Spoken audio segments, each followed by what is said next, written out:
I am Jimbo Paris, and you are listening to the Jimbo Paris Show.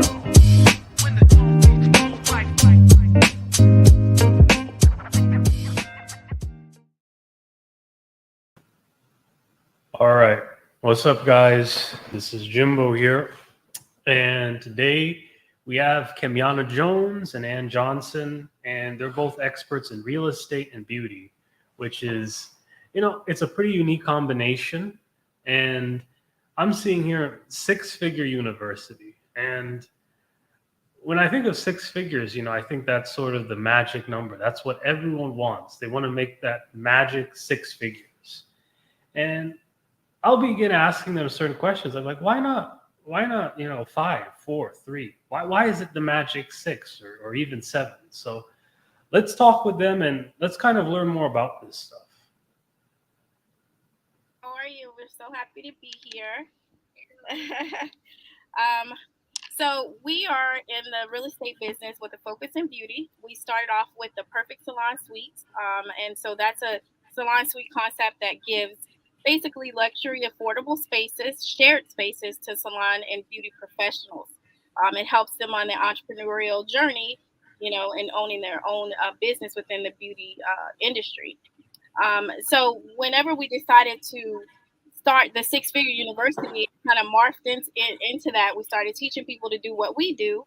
And that is the number that always came up. When I asked people, what is stopping you from starting your own business? What is that number that you need per month? It's always $5,000, $8,000. And I'm like, so what's between you and having financial freedom is basically six figures.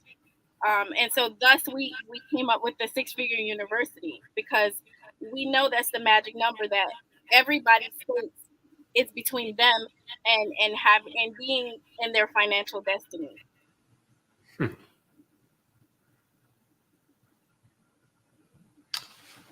And what are your goals? So my purpose, or what I think our purpose is between the Perfect Salon Suites and the Six-Figure University, is just to help people to know that dreams can be a reality. I think that I live in my purpose by providing people with, other avenues, because honestly, I came from corporate and it was a very stressful place. Having someone to just be able to dangle a carrot and then your job's over and then you can possibly, not have money to support yourself and your family. I don't like that feeling. And I know that all of America that are in the corporate life, some of them, some people love their jobs and that's okay. But there's a lot of people that feel the way that I did. And until I took control and was able to live in my purpose and do what I like doing every day, that's when I really felt a sense of purpose and being. If I could rewind a little bit, a lot of it has to do with the fact that we gained so much financial freedom in compared to when we had our successful careers. As an engineer, I was on vacation with my family and I got a text message from a colleague saying, hey, they just fired 30 engineers. I'm freaking out. I'm like, am I one of them? They wouldn't have told me by text message. Am I going to have a job when I get home? So I'm like, what is this? Then I'm like, if I am fired, how long before I have to move home with mom and dad and I'm a grown person? That didn't make sense to me. So I'm like, what do I need to do? And my brother had been talking about real estate. So at that time, I bought a duplex. As I closed on that duplex, I got fired. Right after I closed, I was so happy. I moved in one side. The other side paid the mortgage. I was good to go. My bills were low. That introduced me to the world of real estate personally. My family owned a farm, so we know about real estate in that sense. But being able to be okay being fired from an engineering job, all because I had a little bit of real estate, gave me more financial control, So that ran into when Kemyana and I left. She was in the beauty business doing these salon suites. As me, with my engineering background, she was ready to sell them because the electrical was going wrong, the plumbing was going wrong, money's going in and out. They're telling her, this person's leaving, she wants to expand. So when we merged, that was what really got us going with this logical thinking, my process improvement, the beauty queen here. We both love real estate. Now all of a sudden we're sitting around My friends start going, what y'all doing? How come y'all got time? How y'all here? How y'all there? What's going on in your life? That's the purpose she's talking about. All of a sudden, we're like, we're selfish. We really need to learn to teach other people this. A friend of hers reached out and said, girl, I'm about to lose my salon. I got $10,000. I don't know what I should do. And Kemyana's like, and we need to drive up there and help her. I said, who's she? Kemyana's like, she's somebody. I kind of know her. And I said, you know what, Kemyana, you're right. We can't be selfish with this kind of knowledge. We drove up there. I helped her with the layout. We got her with a general contractor. Kemyana helped negotiate with the landlord, giving her time. And we sure enough got her about 8 or 9 suites. 8 suites. 8 suites with $10,000 because some of them were already rooms. I said, no, you're not doing all this plumbing. You're going to put in some common area shampoo bowls. We're going to get you started. You don't have to start salon suites with $500,000. $10,000 and we got her started. So it was a matter of feeling this purpose, man, to just share this knowledge with each other. Like we could have saved a lot of money if people would share their knowledge with us. But as we learn, we want to be the change you want to see in the world, right? So we help create our competition. We've done it time and time again for free. But we want to better utilize our time. We don't want to go backwards just by sharing this knowledge. All of a sudden, we got a job trying to teach everybody to have financial freedom, but we're busy working all the time. That's where the six-figure university came in. Let's make these modules. Let's teach people in a group format. That way, hey, when people are ready, they can come, they can get this knowledge, and then we'll grow from there. So that's the background between what is our purpose. Purpose is to share this knowledge and to share this lifestyle with others and let them know it's really achievable. Even if you don't want to leave your job, you don't have to leave your job to get 5 or 6 suites, right? And as a result, that experience that she's speaking of, that young lady is now making over $150,000 a year, 6 figures, and she's doing her passion. That does not include her, because she does lashes, so that doesn't include her money. So she comes to work when she feels like it. More than us, yeah, because she do both, right? Yeah, so she's able to, provide for her family, have the financial freedom, and not have to figure out if she can go on vacation or to the doctor's office or take her child, to their favorite soccer game. You know what I mean? Mm-hmm. We have family, and so that's what we try to impart through the Six-Figure University. Excellent. And my next question is, you're both very different people, but somehow you complement each other. And I've done over 70, what episodes? It's 73 episodes, and I've never had 2 people interviewed. So you both are special. Aw, thank you. Thank you. Yeah, it's an important thing to know your shortcomings. I would not do salon suites without her. I just wouldn't. I understand they work. I understand they're good money, but I don't have the beauty expertise. I don't understand how to talk to the beauty professional. She has a knack for just seeing the market, decorating, saying, hey, this location is better than this location. She obviously was wanting to sell her business when she met me. So I bring in that engineering side of, hey, whenever you run into hurdles, you're having issues with contractors, I find solutions. There's been more than once that, hey, we can't expand. I said, the heck we can't. I'll find a way. So our first expansion, we use furniture. Why? They wouldn't allow us to have permits. I said, well, let's do some office cubicles. She said, that's ugly. I didn't stop there. I said, well, maybe I can find some pretty wood panels. She said, that's still ugly. So then I say, hey, they actually do it in glass. I said, that'll work. We were able to install glass. It's still considered just furniture. So now we didn't need permits, none of the fire chains, the sprinklers, the lighting, the HVAC. It went from needing an architect to simply me drawing a layout and contacting a furniture company. And in that same space, we're making 3 times the amount of money than when we were renting it to one person. So that's why the 2 of us work so well together in that set. But for her, she wanted to spend like $10,000, $12,000 on decoration. As an engineer, I'm like, that's ludicrous. What are you thinking? That's silly. She said, and this is the beauty business. You're renting real estate. So if it's not beautiful, why would the beauty professional come here? Yeah, you're renting real estate, but you're selling beauty. So at the end of the day, it has to be beautiful, and then it made sense. We work really well. I'll tell you, I am so appreciative of Anne because what she brought to the table when I was wanting to sell is at this point, our business did 4 times what it was doing back in 2016. So in less than 5 years, we have quadrupled in income. And so, we're in the 7 figures at this point. So I know that I could teach you to be at least 6 figures because we've been there, done that, right? And it just goes up and up from there. Mm-hmm. And whose business or whose side took off first? As far as? So you're in real estate and then you're more in beauty. So whose side was more of the one that was the foundation, if you will, and then the other one that kind of built up off that?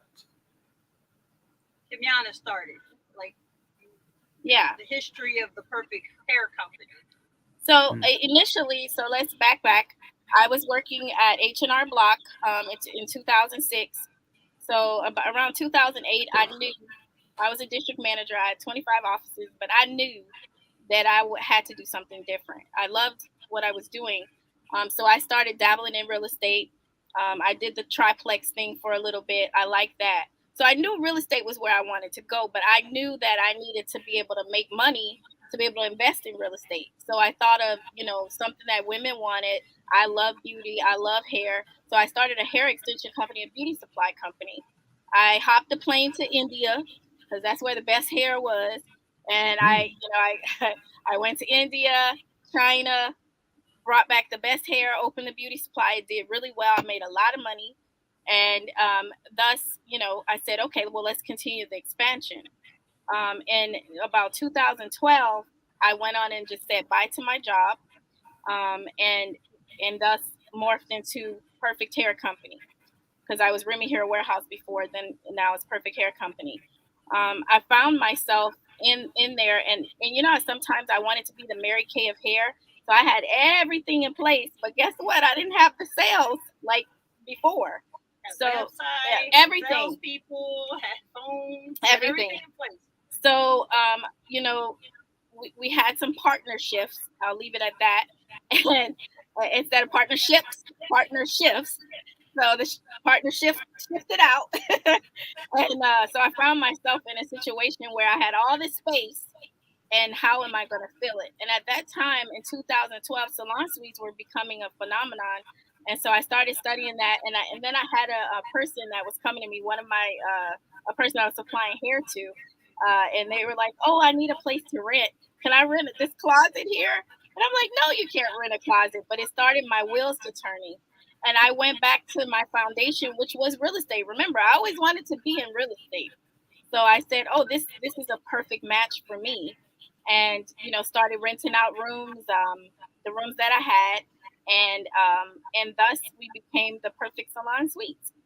And then at that time, it was still a little difficult because I was still trying to do the hair, still trying to do the, rent out the suites. And at that time, I only had 7 suites. We now have 49 suites and we're building 30 more right now. So we'll end with about 80 suites, right? That's where we are today. But at that time, it was 7 suites and, it was hard. It was hard.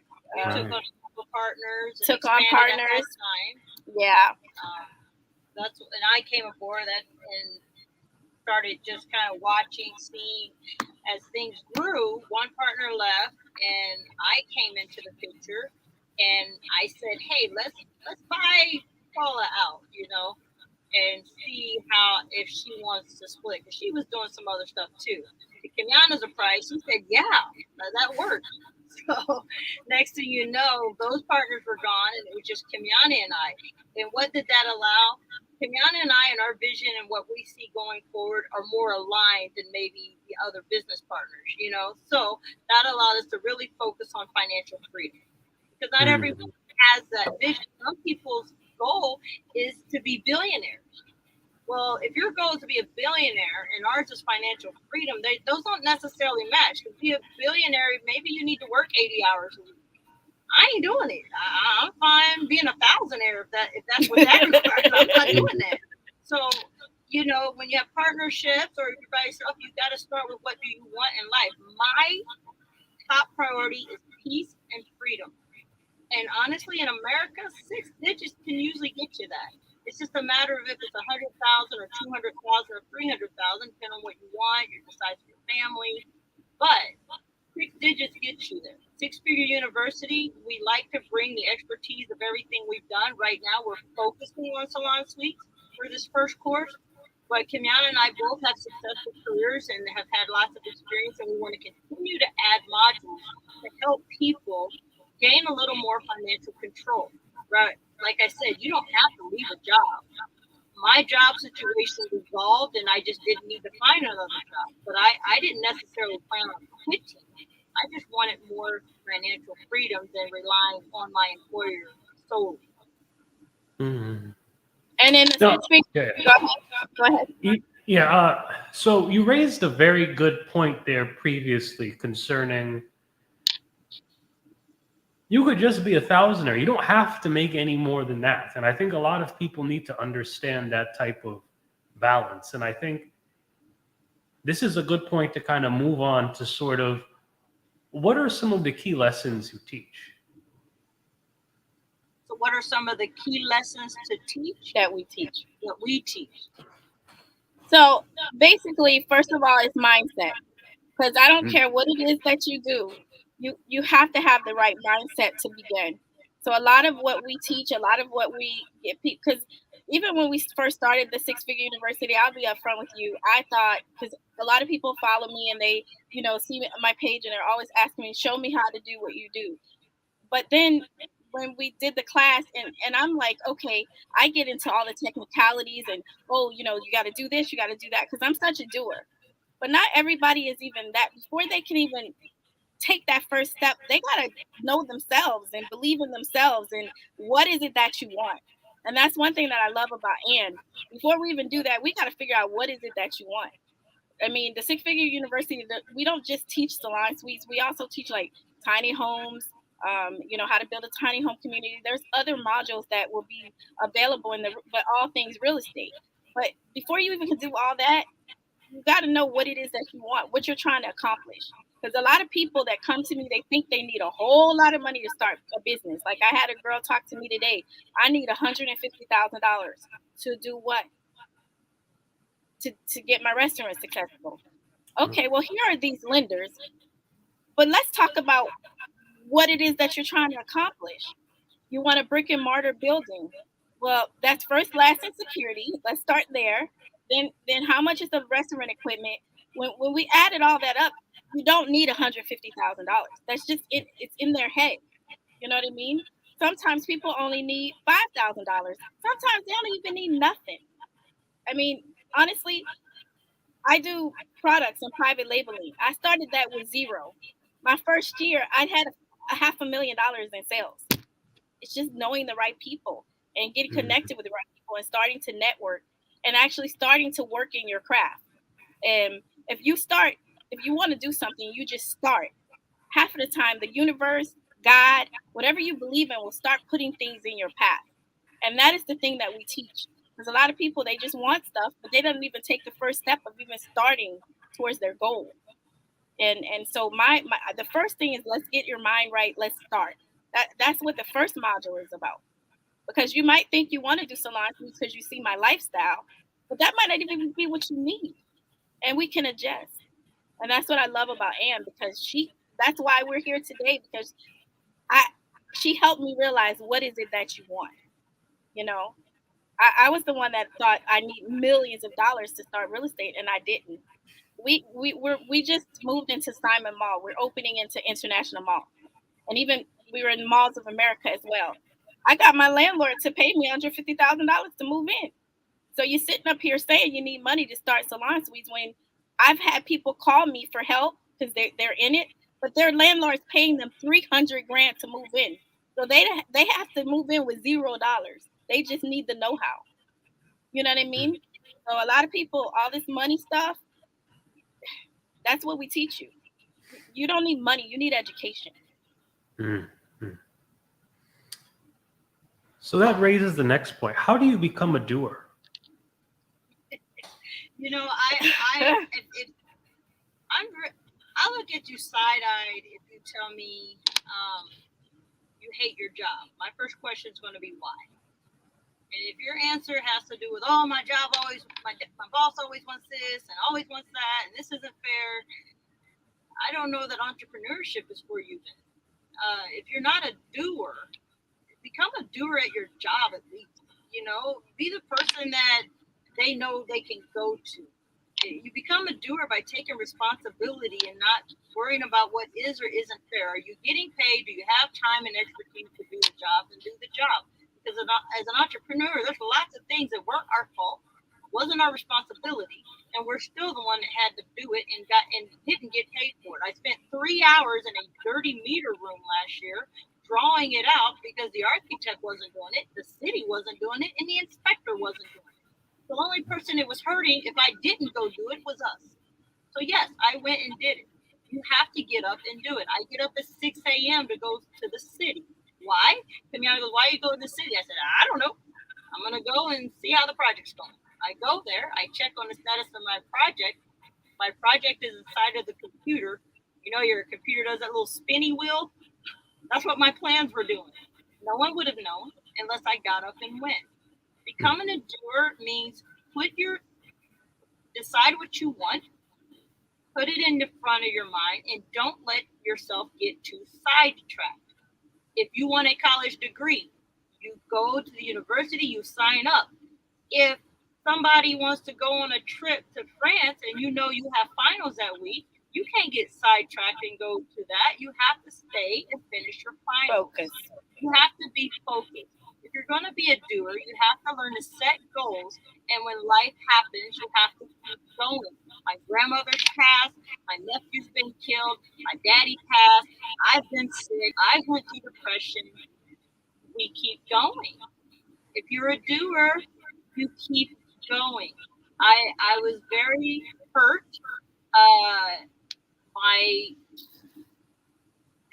It's easy to have a victim mentality because I had lots of reasons to be angry. And anyone that listened to me was like, you're right to be hurt and angry. But my life wasn't changing by being angry. You know, I had to address the anger. I had to process it. And I had to say, what am I going to do now? Life is not fair. I cannot change this stuff. And yes, it could happen again. So now what? What are my choices? A doer chooses to go forward. Okay. That definitely answers my question. So a doer is someone who chooses to go forward. And sort of, how did you become a doer yourself? I personally remember being 12 years old and watching my mother come home after work and do dishes. I'm spoiled. I feel my brothers are spoiled. And I decided that's not right. She shouldn't have to work and come home, cook, and do dishes. So I'm doing the dishes the first day, second day, third day. I go to my brothers and I mention to them, they say, well, if you're worried about mom doing dishes, you do them. I feel like that's kind of my first memory of saying, you know what, I'll do it. It's like just even as a child, I'll do it. I don't care. As a teenager, I remember having my first job at KFC. The other employees bickering back and forth about who's going to do the side work. It wasn't my job. I did my side work. You know what I said? I'll do it. I don't want to stand here and listen to the BS. I'll go do it. So I don't know how I became a doer, but I do remember thoughts like that. I will do it. I'd rather do it than complain and listen to BS. Exactly. Yeah. And with me, going back to childhood, I think things are, in your childhood. I remember my parents, I was what they call a latchkey kid, and I was an only child for a long time. My mom had a second child at 20, when I was almost 20 years old. So I lived life alone, but my parents were both in their, corporate jobs. So my mother worked for the city, and she was never home.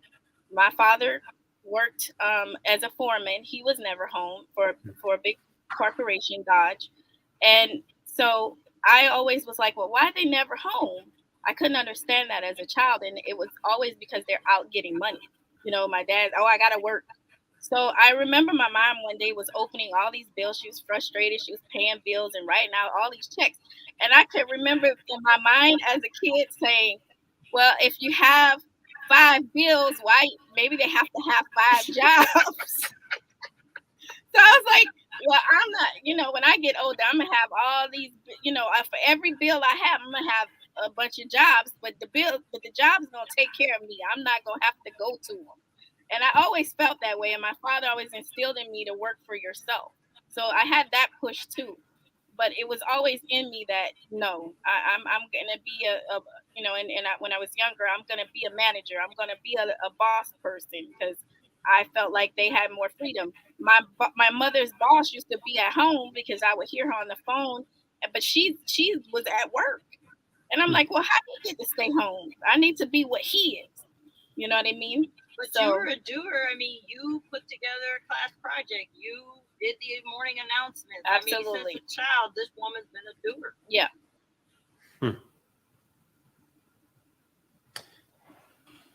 And you say doer, but I also see a sense of leadership as well in that too.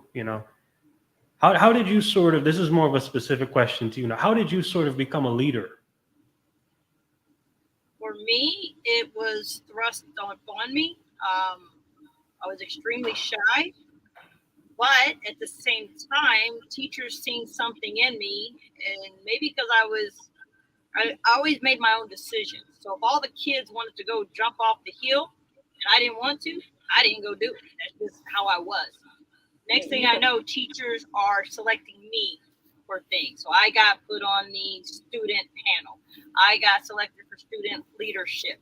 Even in college, I got selected as a student representative for the university to go do a study. So for me, it's always been, for some reason, people looked at me even as a child and said, she can do what is told, I think. Because it couldn't have been that I was verbal. I wasn't bossing no one around like some people. But and I think it's because she comes from a family of matriarchs. She said that she grew up on a farm. True. And just knowing her family and the heritage and her grandmother, she comes from a family where all the women run the farm. It's a very strong, close-knit family. They all live on a farm.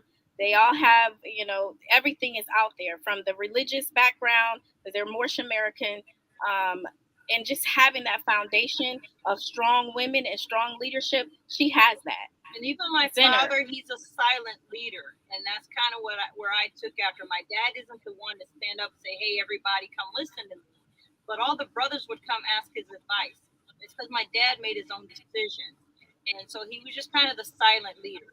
Some people are more of a vocal leader. Kemyana will lead. She just will take control and lead. I've learned to become that. So for me, becoming a leader was just that. I had to learn to accept it and become a leader and not let that shyness get me. In theater, once I got in the theater, that helped a lot. Speech class helped a lot. Getting jobs and having to do presentations helped a lot. So now at this point, even though my heart beats fast and I'm a little nervous right now, I just act confident and be the leader I see myself being. So for me, you fake it till you make it. And I feel like for me personally, I feel it's always a process. I'm always nervous for these things. But I remind myself that be that leader because you can really share and teach a lot of people. So for the moment, I put on my acting and I'm strong and I'm confident and I give the information that I have to give to others. So me, I become a leader. I don't want to speak for Kemyana, but I will say this. I feel this woman is a leader, period. I don't think she could have been anything else. And you also raise a different thing too about vulnerability, and kind of, I think that's another step to confidence too. Just sort of being okay, feeling a certain way and having flaws or certain types of issues too, because again, I'm not perfect either. Right. So that's a lot of good points. And kind of, we mentioned leadership and a lot of this, and I kind of want to go back now to kind of help educate the audience, because what is real estate? A lot of people may not know exactly what that is. Oh, you're better. You want me to answer? Yeah, go ahead. No, I'm sure she'll correct my answer because she's always better at articulating. But to me, real estate is land or it's assets, right? So real estate can be actually owning land, owning a building, renting out a space. Whether you we rent commercial spaces and then sublease it. So to me, real estate is anything asset wise that you can live in or do services out of. Can you do better? It's not about doing better, but for me, let me fix this. Okay. I'm sorry, the computer was There you go. For me, real estate is an asset to provide a means to an end. People have been doing real estate for a long time. It's a barter. It's an exchange. And so for me, it's a means to an end. It's a way to navigate in life and barter. Basically, I give you land, you give me money, pretty much. Yeah, and I like that you asked the question because to me, I didn't even realize I was in real estate until someone pointed it out to me. My family owned a farm. That's real estate. In my mind, real estate was flipping houses. Real estate was building condos.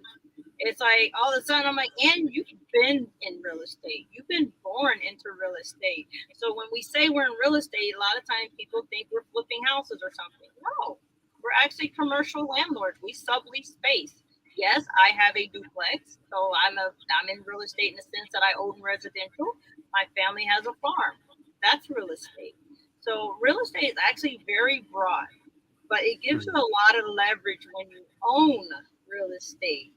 So when you own real estate, you don't have to worry about your landlord putting you out, raising your rent, deciding that you need to go because a bigger tenant is coming and it's actually in your lease that they can do that. It's already predetermined what they'll pay you. So you have a lot more control if you own the real estate, but you can get into real estate with no money. And it's just a matter of now you're leasing a space or you go in with someone, they have extra space, you're renting from them. So real estate allows a lot of flexibility and you can grow in it and find where you fit. And another thing, in everything we do, we use the real estate concept just in life and people. Even selling products, I even use a lot of what I do in real estate is the same thing. And one day I came with that analogy or to that realization. I'm like, you know what? Everything is a monopoly. It's like real estate. Right now they're selling space on the internet and it's considered digital real estate. Buy and sell, rent and collect. I mean, it's always a barter. It's always an exchange. Yeah, Kemyana made a comment one day. She said, people need to think about advertising their business online. Like, let's say you don't have a brick and mortar store. She said, you still have rent. It's basically called digital marketing. You still got to get yourself out there. If you rent a brick and mortar store, you rent someplace that has traffic. But if you're an online business and you don't have traffic, you need to think of that digital marketing as your rent. So even then, it's kind of a digital real estate. Like you're buying space on people's Facebook page, Instagram, Twitter. So that's another interesting thing. Very new age. What's this digital real estate? I've never heard of this before. Sounds pretty cool. I said that digital. Go ahead. So there's two types of digital real estate. Yeah, because there's a real. So you got the digital real estate in that you own domains and you can own space. Like you got the Jimbo Paris, you own that on you own your domain, you own that on YouTube, you own that on your Instagram, you own all of that, right?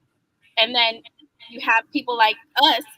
Eventually, as your show grows, you will become, or you are somewhere that people want to be able to piggyback off of. So now we're renting time from you. In essence, we're renting your time, and you're showing it to people, and then more and more people, and as you grow, your rent becomes higher, right? So now people pay to be on shows. They pay commercials, they pay all that. So that's like digital real estate in a marketing sense. But they also have real digital real estate where you can be a part of um, crowdfunding, where you basically buy into different shares. You can buy into different real estate ventures, but online. So buying you don't. back the block. Yeah, buying back the block is one of them. So you can invest. I don't know, little things like $5 and be a part of a bigger real estate. So they'll get $5 from 5 million people and buy an apartment complex. I'm just using that as an example. Or 10 million people, and everybody owns a piece, and they, as things are sold or collected rent on, you get a piece of the pie. The more you put, the more pie you get. But these things are changing and growing so quickly that terms, what digital marketing was 2 years ago, is it can be applied in different ways now. It's just everything changes so fast. Yeah, this digital market's interesting, and kind of, I just wanted to know about that. I was just curious, but let's kind of move on forward here. So, would you consider yourselves coaches or counselors? I think coaches, because that's why it's the Six Figure University, and we have the whole football team. Because the thing is, counseling is, to me, that's like therapy, and I'd rather coach you how to do it and you do it. You're the one that's doing the plays. A football coach, they coach the players, but the players got to play. A counselor, you don't got to do nothing after that. You get my advice and you leave. I want to be a coach because I like doers. I like to coach you and you do it. For me, it's not, I would say Anne might be more of the counselor because she is happy and she meets people exactly where they are. I kind of give you the philosophy, and I tend to move on. Kemyana is really the one that will get into the details. She'll send you 3 links. She'll follow up, see if you did it. She just, don't tell this girl you want to make money and expect her to leave you alone. She likes to make money. It doesn't matter if it's for her or not. She just makes money for people. She enjoys it. Her brain doesn't stop with it. She's like, if they just did this, I wonder what they do. Your show. And I was like, he has this many followers. I wonder if he did this and this and this. I wonder if she want to go now. Like, her brain just doesn't stop. It likes to make money. So for Kemyana, definitely a coach. And that's why people reach out to her. The reason Six Figure University formed is because she started not having time. And she was like, I don't know what's wrong with me. I'm upset, this and that. I'm doing my thing. And I'm looking at her. I said, it's because everyone's taking your time. And she just kind of looked at me.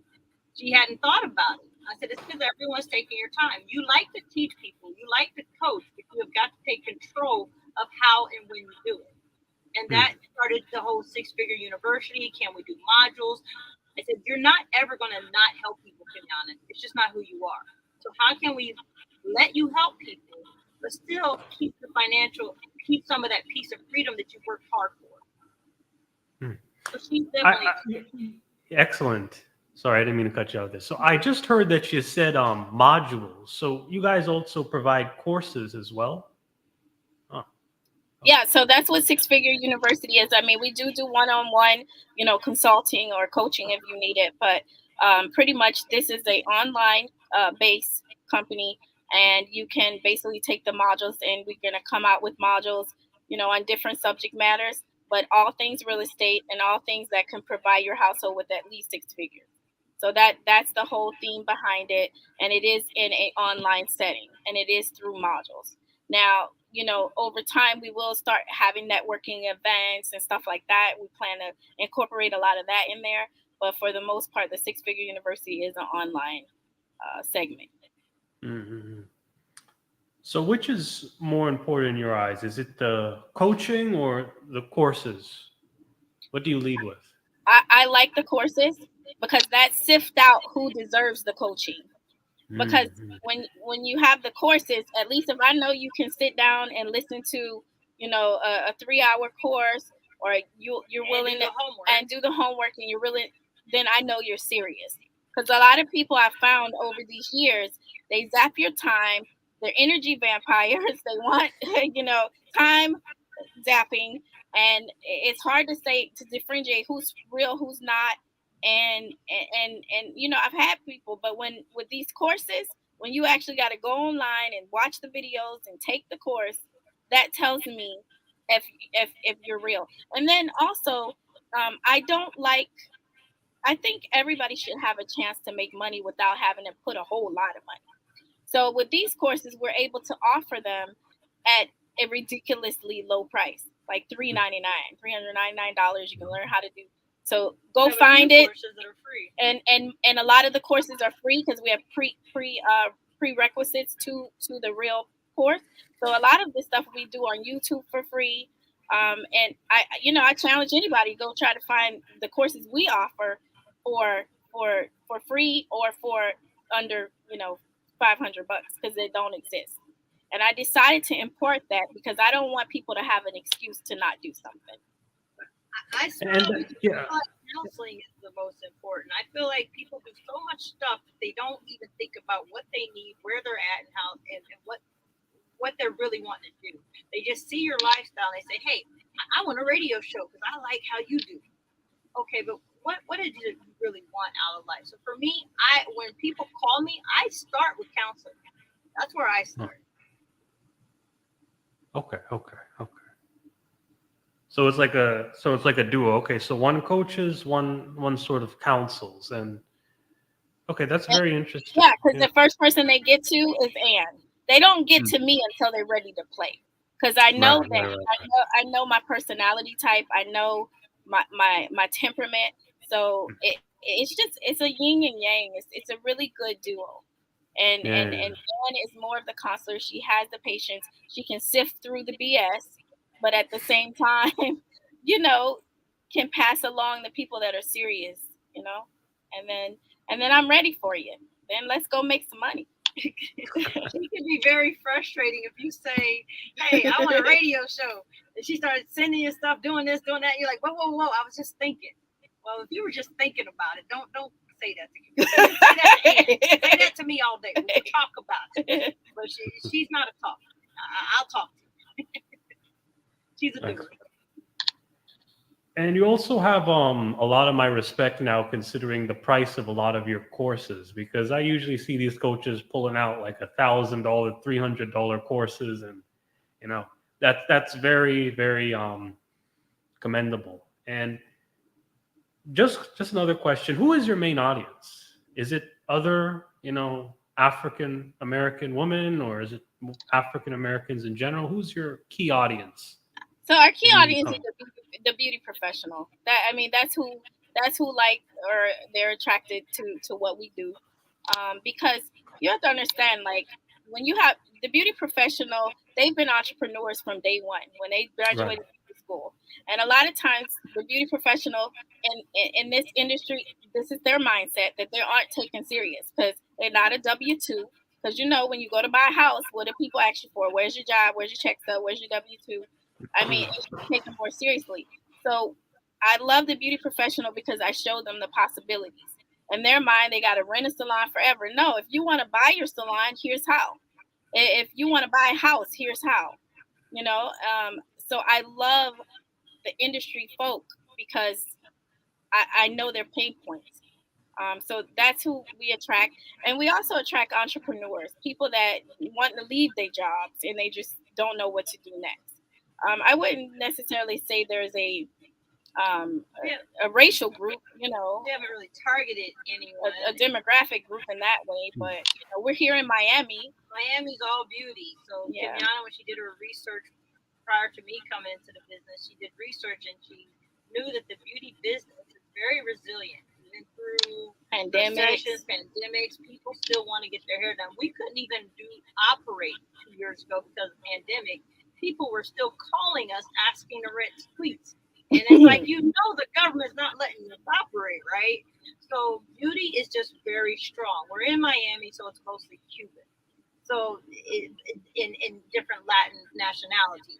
That being said, we try to inspire a nation. We really do like being able to be an example to women, to different African descent cultures, and to anybody though. It's just we really want that whole American dream of financial freedom, but we really love showing that there's no excuses. Oh, you can't do this if you're in Miami. You can't do this if you're two women. You can't do this if it's all these things that, you know, people say you can't do. We like to show, yes, you can. Look at us. You just keep going. We hit roadblocks. If we can't block them down, we go around, change direction. Just keep going. And I do like to help people who are me, who look like me, being that they're a woman, they're melanin. You know, they come from small neighborhoods. I'm from backwoods Louisiana, close to New Orleans, you know. So I do like to help. And she's from Hope, Indiana, country girl. So I do like to help people who have my narrative, you know what I mean? That come from what I come from, regardless of whatever, you know, their demographic is. But I try to cater to, you know, more of the beauty professional, because that's just me. I like it.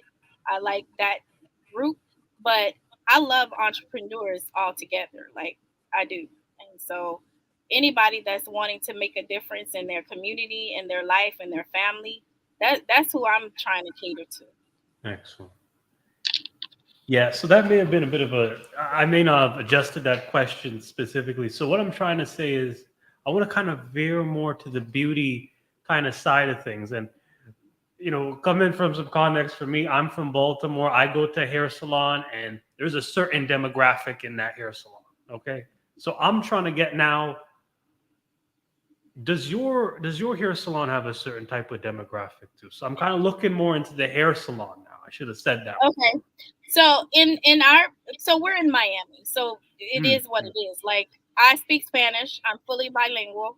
Wow. Okay. Yeah. So I'm fully bilingual. I'm not Spanish, but I learned it. I lived in Mexico for many years, and then I was in Atlanta. I ran a Mexican. I shouldn't say that like that, but it was you know, all Hispanic, mostly Mexican salad plant. So I ran that for a while, and then, you know, I moved here, and everybody here is pretty much, you know, of Latin descent where I was living and the jobs that I work. I actually moved here to help with diversity with H&R Block. So there was a diversity initiative that was here to try to connect the cultures. And that's why I got that job initially. So yeah, that my Spanish has been a great help, you know, an impact to my career as with the Six Figure University, Perfect Salon Suites, and in the beauty real estate industry. And depending on where you're at, it's going to affect that. Like you said, if you want to get more into beauty, it's the location. The location is going to be a little different on how you approach things. Here in Miami, like I said, in one of our locations is mostly Cubans. What they prioritize can be different than what the Venezuelans like, who are mostly going to be in Doral. There is a difference, as opposed to if I'm in Indiana, most of the Latinos are Mexican.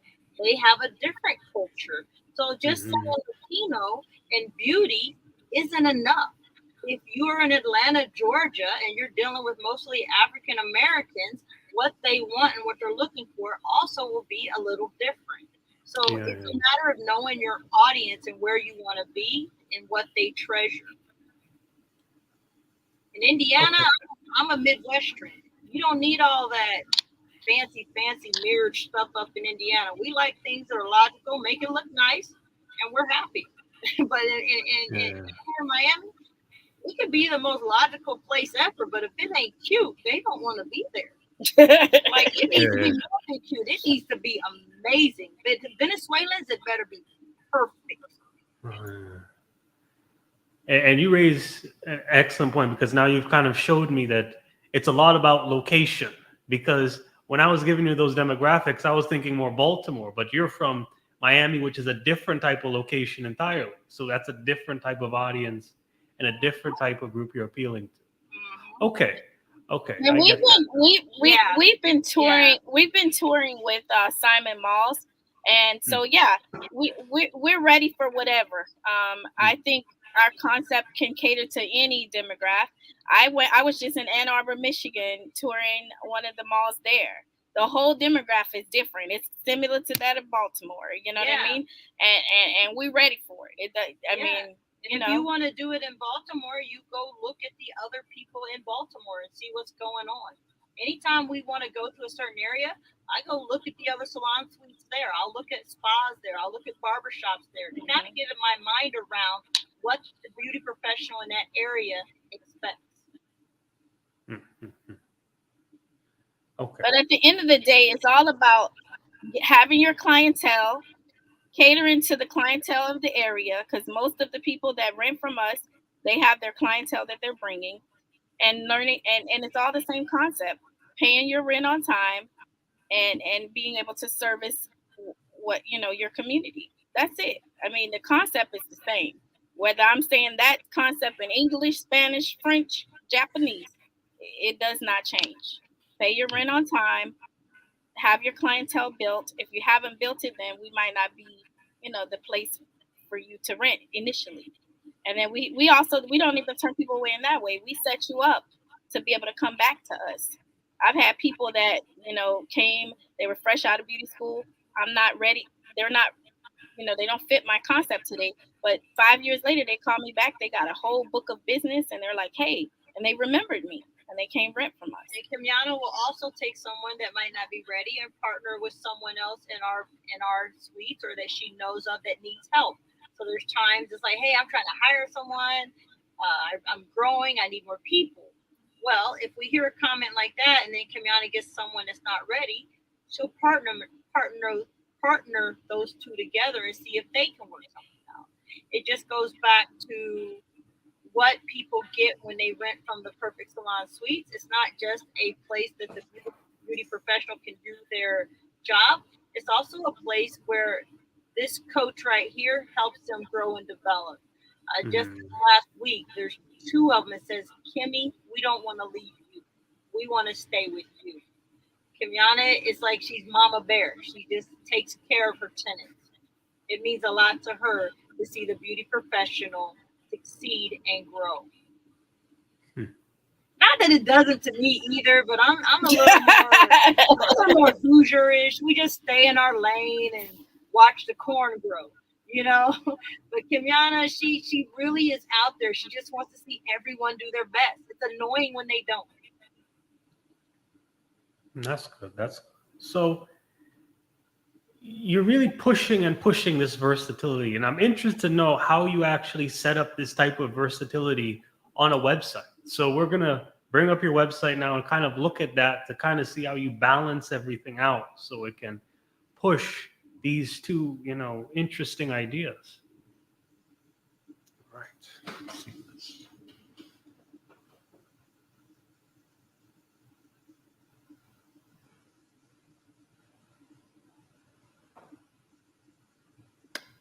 Come up.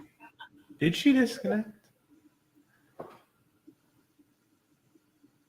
Technical team, are we good?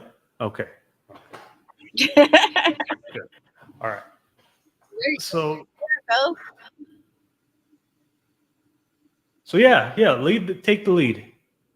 So basically, when you come to our site, I made sure that in the initial that it says how to do it for $0, because we're going to show you anybody you go to is $500,000, and we didn't want that.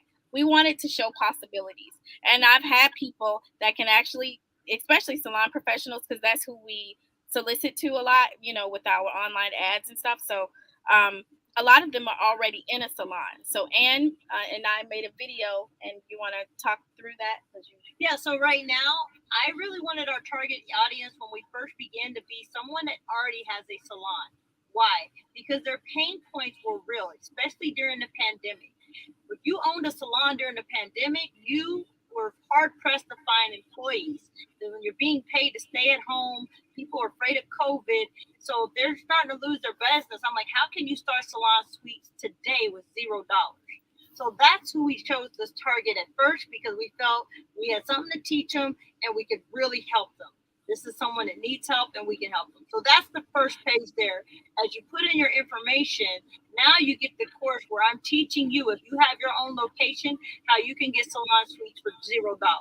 Rather, you actually have rooms that you can start renting out immediately, or you can finance those glass partitions like I was talking about, where they come in, measure, cut, put in place, and you can start renting out then. But if you already have a salon, then you have shampoo bowls, you have HVAC, you have the electrical, you got everything you need to do suites.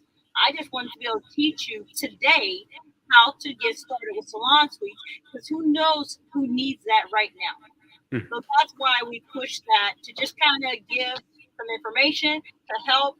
And that way they could see our personalities between Kemyana in that first video and then me teaching you here.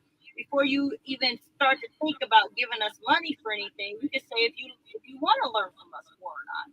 And then once you log in, there's a second step. So maybe you're not a salon owner. Maybe you just stumbled on the page. Maybe you want to do salon suites. There's another free class that you get access to when you sign up. And that class basically teaches you how to find landlords that's looking to pay you to move in.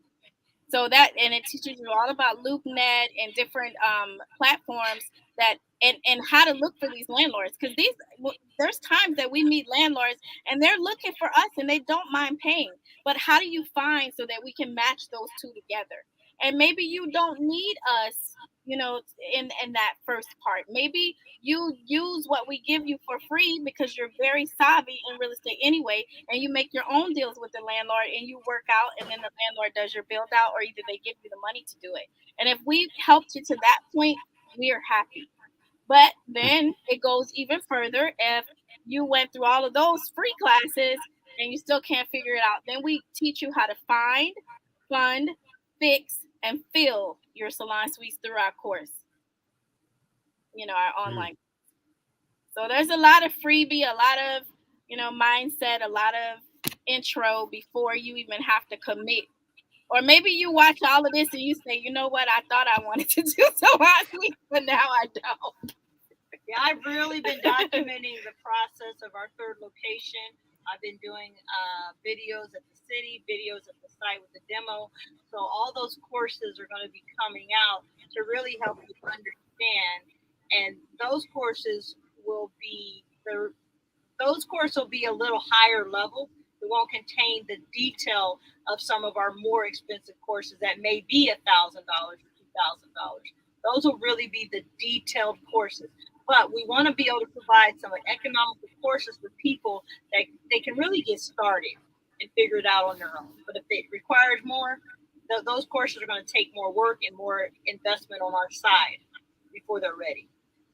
But we invested a lot of money just to get here. We were very surprised at how much work it would take, at least I was, to just get the proper website, to get the proper I didn't know what pixels were. I had to learn a lot about online stuff just to get to this point. And this is our YouTube. That's our what we call an entrepreneurial circle. We have that as a part of our YouTube, so people can subscribe to just that. And then we are always posting things and updates and all things entrepreneur, all things real estate. That's some of our news reels that we've been in with the Miami-Dade mayor. It looks like we've been on a couple of news channels there. So we've really been able to work with the county too, because they were quite impressed that during a pandemic, we were able to open up and provide spaces for 26 beauty professionals to be able to do their businesses. So the mayor's office have been really gracious in working with us and providing free educational resources to help us learn and continue doing what we're doing. Excellent. And okay, so you sort of lead with that to kind of get the counseling going. And so on the website now, what's sort of the next step after that counseling and this person is actually interested? So then after that, they can sign up for the $399 class, which we're going to be opening that online portal is due to be opening by the 25th of this month. So they'll be able to sign up. The first class is Find, Fund, Fix, and Fill Your Own Salon Suite. We have that at a price point of $399. They can, sign up for that. At that point, they should know how to at least find their salon suites, and we're hoping that they go out and actually act on it. If they act on it and they find it and then they need us one-on-one, then we offer one-on-one consultation services as well. Maybe they don't act on it and they need more information, then we have something called level 2, because there's level 1 and there's level 2 salon suites, and it's still the same things, but it's more in depth. Or if they do find a location and they are working in it, then they can take the level 2 at that point. And it's just more in detail because, I mean, we do a plumbing overview, but the more detailed one will show you exactly what plumbing drawings have, because you don't need to see drawings if you haven't even got a space, right? But we go in more in detail of showing you what you have to submit to the city, all those good things. Go ahead. Yeah. All right. And to be clear, though, the first class that you give is completely free? Yes, completely Okay. free. There's about 3 classes on there is completely free. Okay. And those are the gateway classes. Correct. So, and if you can run with that and open your own salon suites, great. And then if not, then you go ahead and buy the $3.99 course. If that doesn't work, you could buy the level 2 course, which will be a little bit more. And we're working on level 2 right now. We'll be working on those courses. And then after that, you can get the one-on-one consultation. And our one-on-one consultation is still relatively low because now you're in the process. You got into a lease. You're doing a build out. So we offer for $1,000 a month. You can talk to us once a week, and unlimited emails, unlimited texts, and we help you through your whole salon suite process. Yeah, because that's the time, right? So it's like I told you before. How can we give information and help people? So right now we're financially investing in someone making these classes for us. We're reviewing. We're making sure it's up to par. Kemyana and I will be making more videos this week to give to them. So we are investing a lot of money to put these courses out. We're doing a location right now. We're doing that. There's personal renovations that are going with different houses. So time is extremely valuable. So as much as I know people roll their eyes and say $1,000 a month I tell people all the time, it's not so much what the service worth as much as what I value my time at. If I got to step away from everything else, it's what we're being compensated for. But hold on, we'll get you guys the information. We're investing. You can get it for a much cheaper price, and we'll be able to have follow-up that way. So we don't want to leave anyone high and dry, but we can't take on 1,000 people per month. We just can't.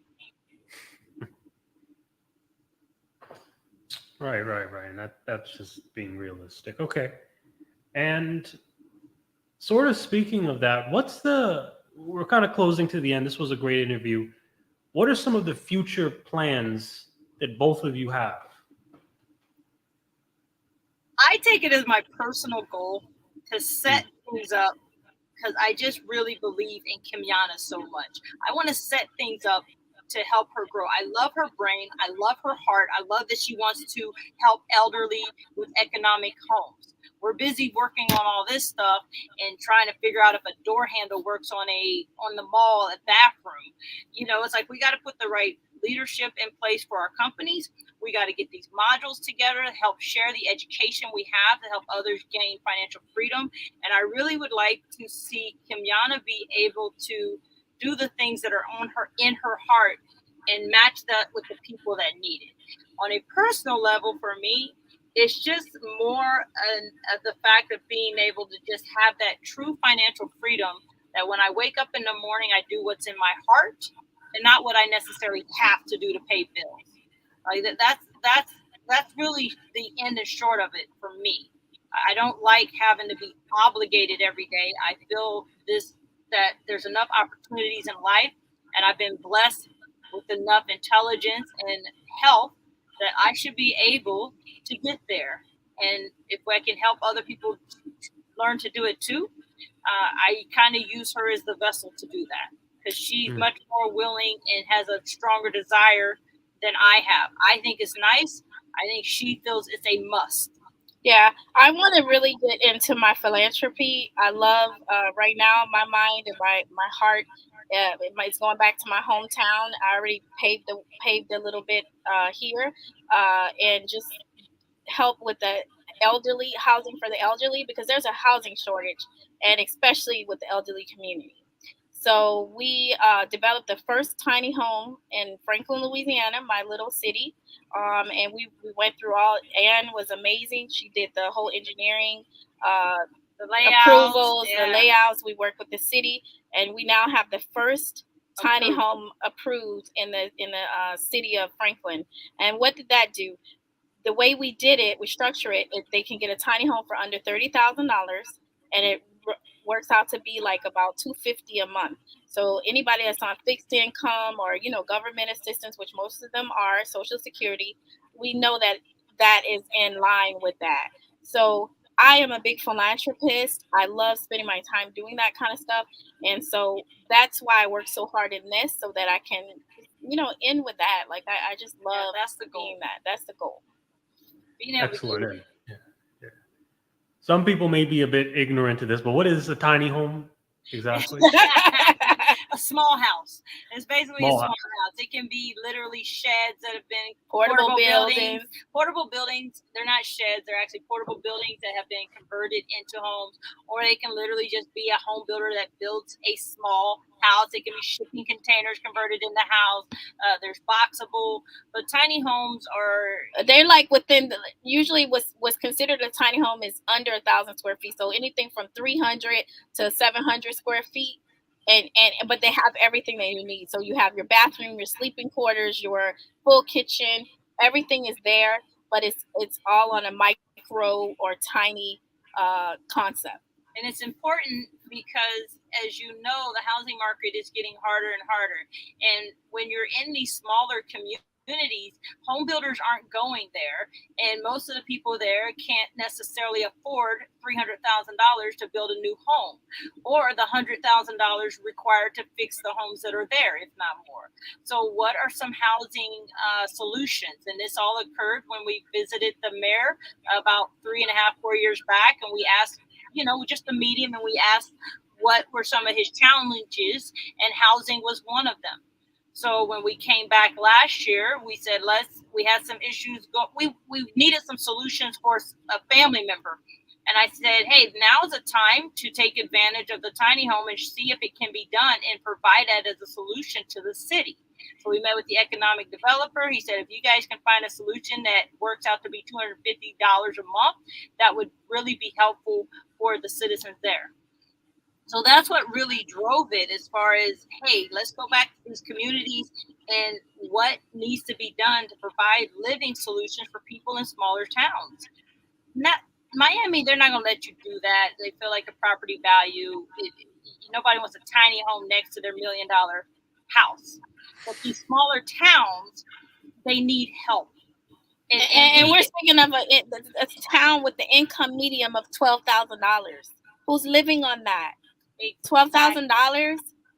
Here the income medium is about $28,000 to $40,000. Over there, the income medium is $12,000. Imagine, you don't even have money for food, and now you're 75, you're 80 years old, and you're having to wreck your brain and live with family. There's no housing for you. Your house is dilapidated, and you having to live your last years worrying. No, that for me, that hurts my heart. So that I am doing that. I don't care if I had to take $50,000 of my own money. Somebody getting a house within this next year. And I told Ann that, and she's like, "Well, we gonna figure this out." No, I don't. That's what I'm doing. Like I feel we were really inspired by the people that are there, Diane Wooks and the mayor Eugene, and they've just been working so hard for the people of Franklin, Louisiana. Baldwin, just the different areas around there, and it was so inspiring that it made us say, what can we do? Because they felt like, a lot of the young people that are successful, they get up and leave and they don't come back and they don't look back. And they said, no offense, and I said, none taken, but I hear you. And that's so that's like not we gotta help. Mm-hmm. Yes, it's easy to move to Miami and get your big life, but what can you do from these small towns that you come from? Right. Get back a bit, help them out. And that's great, just giving back to the community after growing, I respect that. Okay. And, sort of the final thing here, are there any sort of final words that you guys have to say to the audience? Well, I just like people to know that your dreams and what you want to do in life and what you want to be is never too late.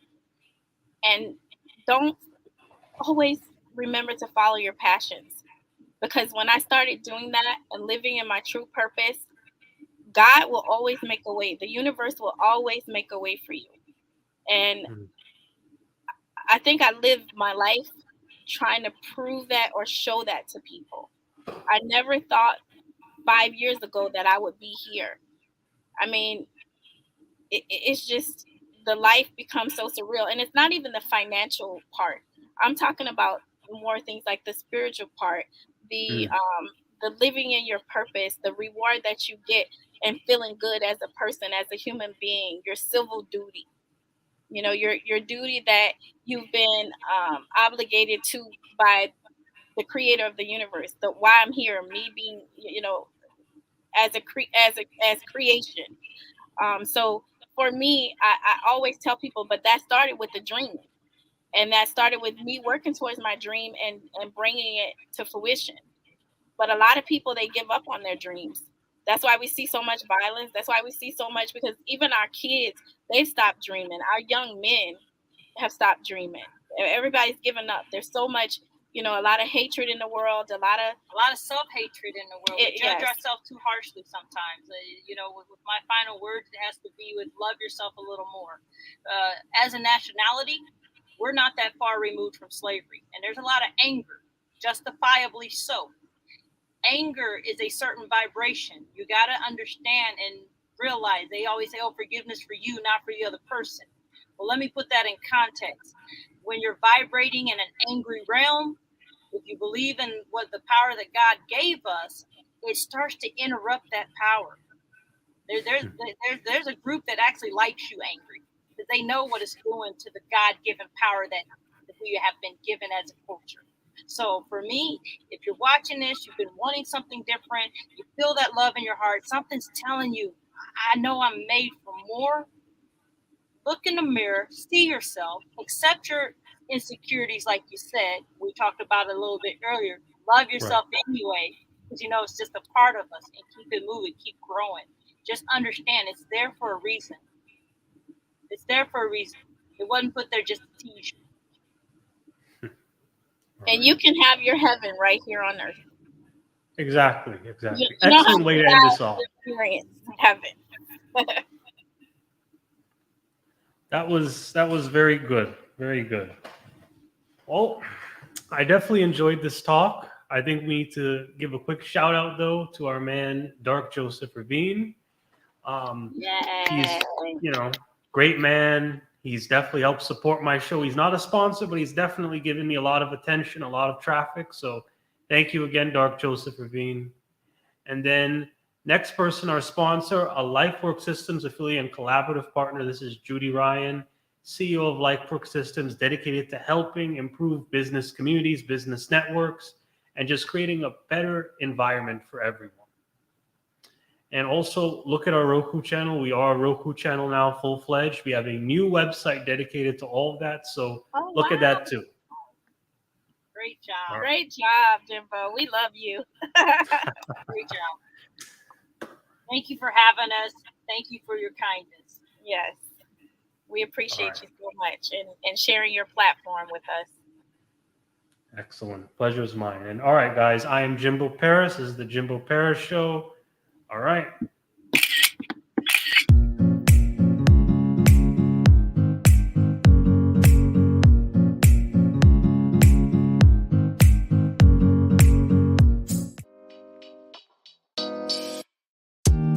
Thank you for listening to the Jimbo Paris Show.